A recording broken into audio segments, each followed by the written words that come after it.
Maayong adlaw sa aton tanan kina mga uncle, auntie, marikoy, parikoy. Uh, Sunday day to sa amin, morning, and it is our obligation to go to church. So dito sa Europa, papakita ko sa inyo yung kagandahan ng kanilang tinatawag na transportation. Mag-aabang tayo ng bus. Sa pag-aabang nga pala ng bus, kailangan mong i-catch up yung kanilang tawag niyang schedule. At saka meron siyang designated lang talaga na place o kaya yung kiosk na doon ka mag-aabang para abangan yung bus na daraan upang ikay makasakay. Then next that is meron silang sinusunod na schedule. So ito yon, schedule ng bus kung anong oras daraan. So dapat mong malaman kung anong oras daraan ang bus upang nang sa gayon ikaw ay makasakay sa iyong pupuntahan. So ngayon ay Sunday. Ang bus natin na inaabangan ay alas 8:10 ng umaga. So wala pang alas 8, nandito na tayo sa designated place kung saan bus stop I mean. So mag-aabang na tayo ng ating sasakyang bus. Let's go! Check, alas 8:09 nandito na yung bus. Dumating na, ayan na. So sasakay na tayo sa bus.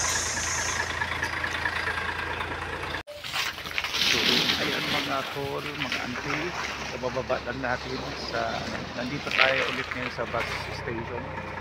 Tingnan natin yung trip natin mamaya pabalik. So 11:40 yung sasakyan natin na time ng bus is 11:40. Tamang tama yan pagbalik natin, paglabas natin mula sa simbahan. So, napakaganda ng panahon ngayon dito sa Europa. So, ang mode of transportation nila dito, meron silang bus, meron silang Bolt, meron silang train. Yan, yung sinakyan natin kanina ay bus. Siya nga pala, sa pagbabaya doon sa bus ay tawag doon, kailangan meron kang ATM kasi tinatap na lang sa machine. Pwede rin siya sa cash. Heading towards tayo papunta doon kasi magsisimba tayo. So ayan mga call, mga auntie, mga pards, mga marikoy parikoy, napakamingaw sa kalsada kasi Sunday ngayon. Sarado ang mga establishment. Tayo ay magsisimba. Wala tayong makikitang mga gaanong taong naglalakad at saka ano tawag dito, mga sarado yung establishment kasi Sunday nga. Dito kasi ang busy lang ang ano siya, ang days ng mga tao ay from Monday to Friday. Pagdating ng Saturday, that is no work, at saka Sunday is a family day, and Saturday naman is market day. So yung iba tawag dito, pumupunta ng supermarket, yung iba namamasyal. Then pag Sunday, sarado lahat ng mga establishment, wala kang mapapasyalan kasi it's a family day.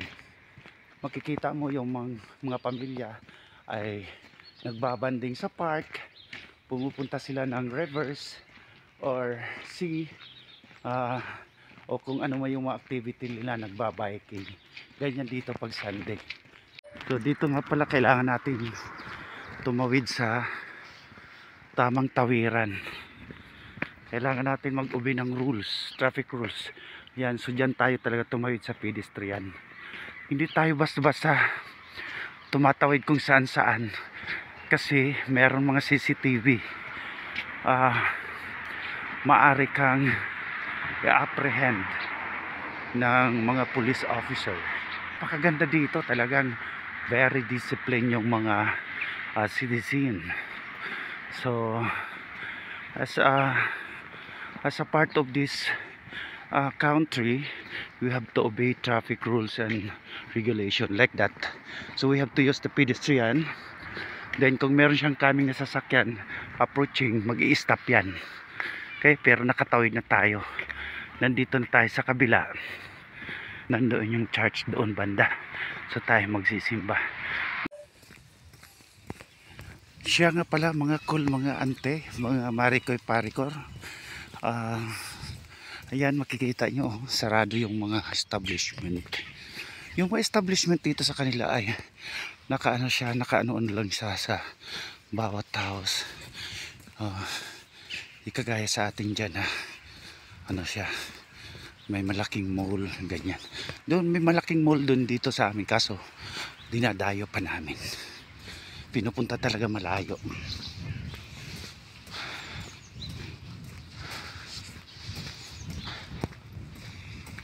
So medyo malapit-lapit na tayo. Doon sa parting yun, nandoon yung simbahan. Kaso malamig. Yun nga lang hindi kinagana dito. Freezing. So malamig.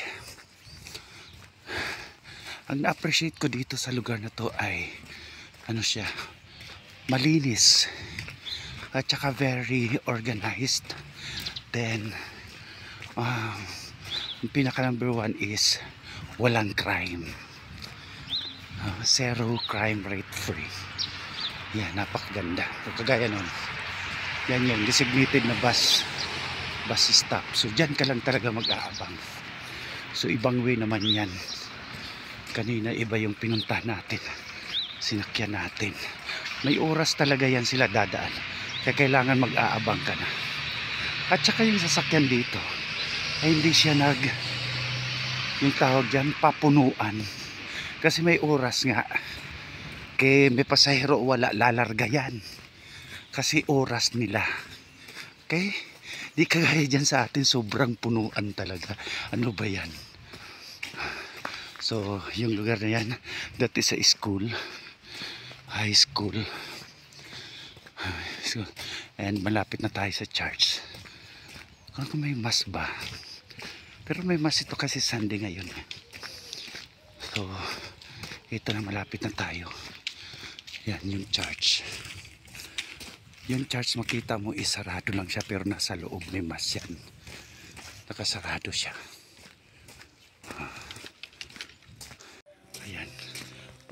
Ayan, may mass ako naririnig. So papasok na tayo.